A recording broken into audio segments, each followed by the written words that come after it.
could we say about 2023 other than it was an amazing, fantastic, extraordinary year? What will you take back home in your heart from 2023? I think it was really beautiful here. I don't know how to expect 2023. It was like magnificent. So I was not expecting what I did this year, breaking 3 world records and then winning 2 gold medals in World Championship. So yeah, I don't know. This was historical here for me. So I'm really, really happy, and I know it has not only what I did to myself, but I know I've inspired many young girls out there. You have indeed. We have Faith shared it here an hour ago, and she just told us that you were her inspiration, her mentor, everything to her. I have a quick question. I mean, this year was fantastic, but if you go back to like January, say January 1st, you know, New Year resolution, did you like open your notebook and say, this year I want to, and then you had a list of things you wanted to achieve? Is that how it works? Absolutely, yes. This year I had the dream of breaking world record, especially the 1500. Because, you know, I have been like doing especially beautiful things like being with the medals, World Championship medals, Olympics medals. But I took my diary this year, 2023, like, God, please, I want to break the world record over the 1500. But I didn't know I could also do the world record over the 5000, which was like, it was a surprise. I finished in Paris and I don't think I did the interview because I was emotional. I usually don't cry, but I cried a lot in interview. So it was really fantastic. So yeah. And you mentioned the 15, you mentioned the 5, but you also broke the mile, right? And yeah. It was here in Monaco. Yeah. Tell us about that night. On that night, you know, I was not expecting to break a world record in Florida, and you know, it's just like it was a night, and I woke up healthy, just going to that track in Florence, and like, let me try what is possible. But my plan was to break a world record here in Monaco because everybody knows Monaco has a very fast track. So for me, I was like, I'm going to Monaco, but I don't know. Let me try. So I tried in Florence and broke the world record over the 50. And then we had a talk with my team. We went back to the drawing board and said, we had a plan of breaking a world record in Monaco. So what are we going to do? So my manager took it the rest of the night of Monaco, and they decided that we do the mile as well and see what is possible. So I tried and got the world record. So it was really special.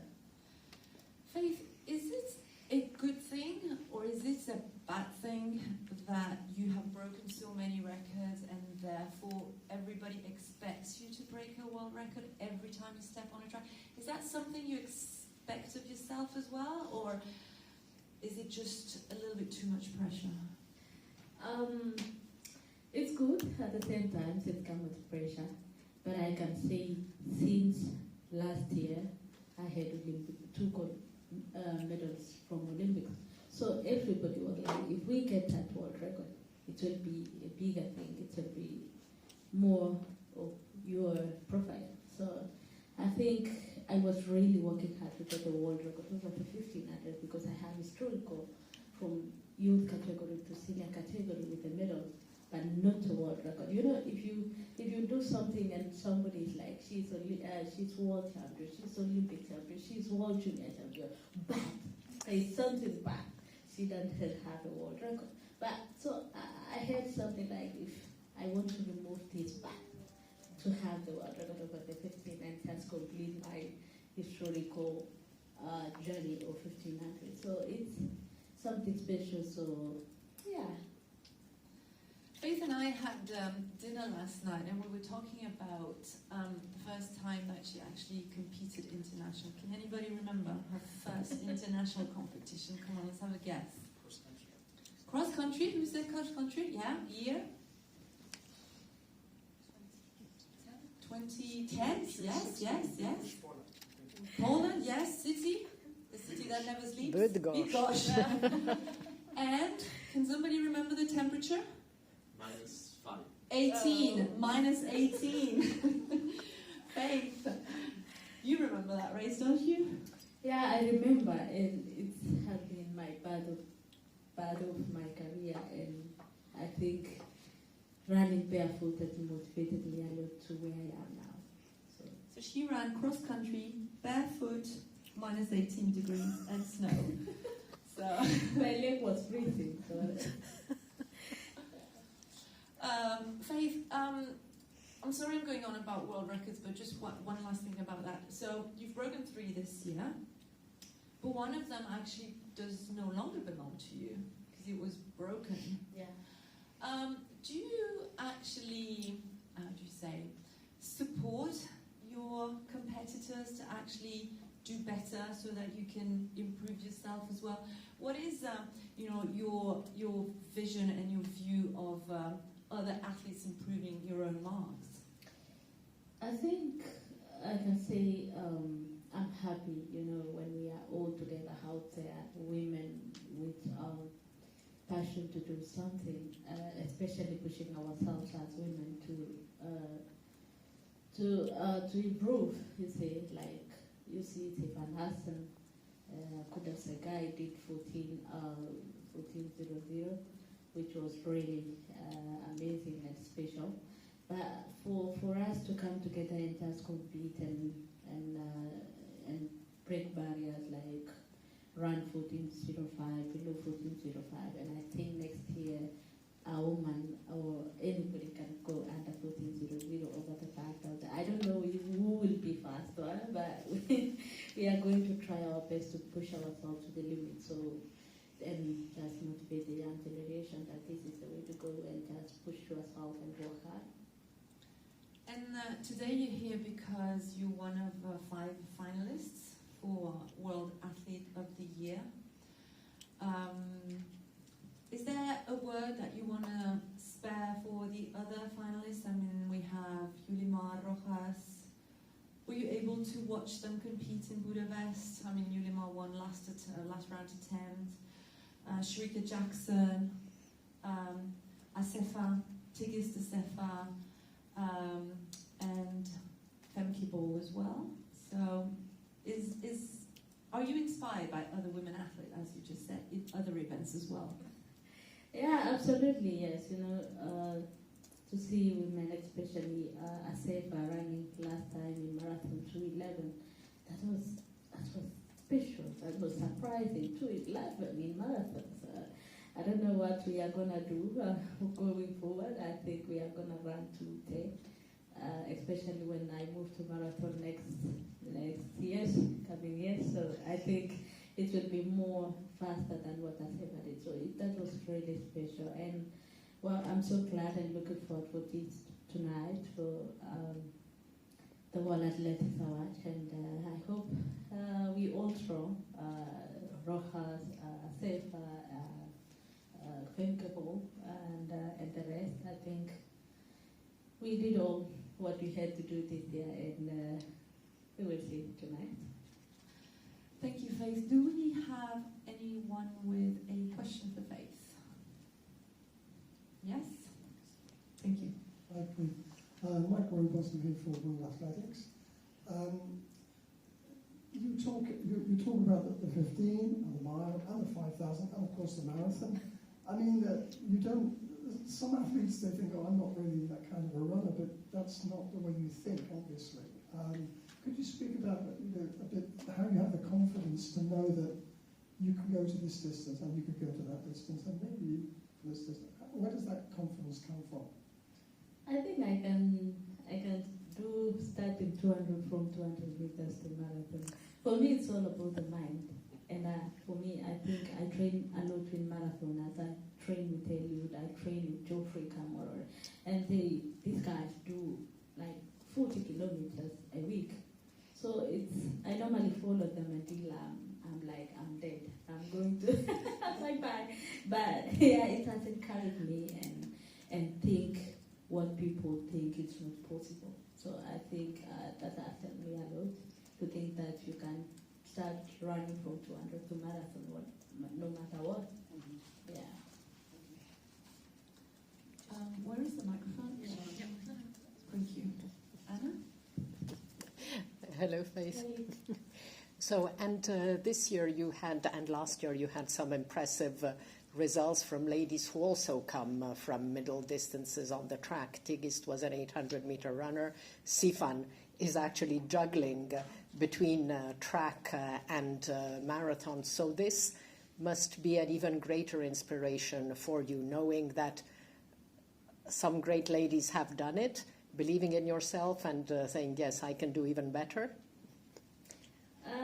I think we had press conference with Sifan Hassan in Budapest, and she said, I'm doing experiment on her to do a marathon and come back to 1500, which is that's true, because if I see what Sifan is doing in marathon and coming back to the track, it's special. No, I don't think it's something easy to do, but it's all about, that's why I say it's all about the mind.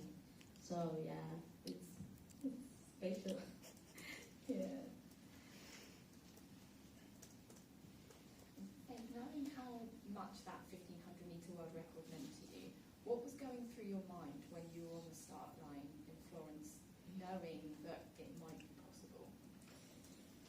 I think what was in my mind was like, it was a little bit raining in Florence that day, and I thought, I don't think I'm gonna think about the rain. I'm just going to the track, go to that start line, and push myself to the finish line. So I think my head actually was like, just go to that track, just push yourself, just give out everything. It's just, I was just going there to do what I wanted to do and believing in what I did. And you saw the other competitors, women from 1500. Yeah, I think it has never happened in athletics. It has never happened in 1500, and I was glad and very emotional to see the other women coming together to celebrate and know this is sports. We were part of it together, and just was like, it's made my heart. So, yeah. One more question, Mike? Yeah, it's a bit left field, but I read that you were a football player and you were young, until about 14. Do you still love the game? Do you follow the game, or do you not really have time to keep up with football now? I do love football. I'm an Arsenal fan, so yeah. So when I was young, I used to play, but it was all about when you are still young, you are still enjoying what is there, you are still enjoying life, and also getting direction what you want to do in future. So I didn't know I was going to be Olympic champion, but I started first with the football, and then moving forward to athletics. I was doing both, but I was really good in football because I was middle. I was playing middle, so yeah, I was doing midfield because I was very fast. So. And I was going to ask you more about the women's game, the way that the women's game has really developed in the last few years with the Women's World Cup. It's become not so as high as the Men's World Cup, but it's really going high. I was really, I was supporting Spain, and they won. So yeah, it was really cool, to see women playing football and see sports around the world. It's really coming up and supporting the young talents. It's something special. Yeah. So when you returned home after kind of everything that you've achieved this year, what were the celebrations like, and how were you recognised and appreciated? I can say it was really special because after the 2 world records after Florence and Paris, I went back home and I was welcomed by the state. Our president, His Excellency Dr. William Ruto, really appreciated me, gave me the house in Nairobi, which I was not expecting in the city. And And also the money I bought my daddy car with it, so it was really special. So I was not expecting to be welcomed back home as I was welcomed, and it really motivated me and as well the all athletes in general back home. Right, for goals for 2024. The goals for 2024 is, of course, the Olympics in Paris. I think that's the big goal. I think that's the bigger one. I want to defend my title. I want to make history and motivate the young girls and mothers out there to know that, yeah, everything is possible. Yeah. Thank you so much.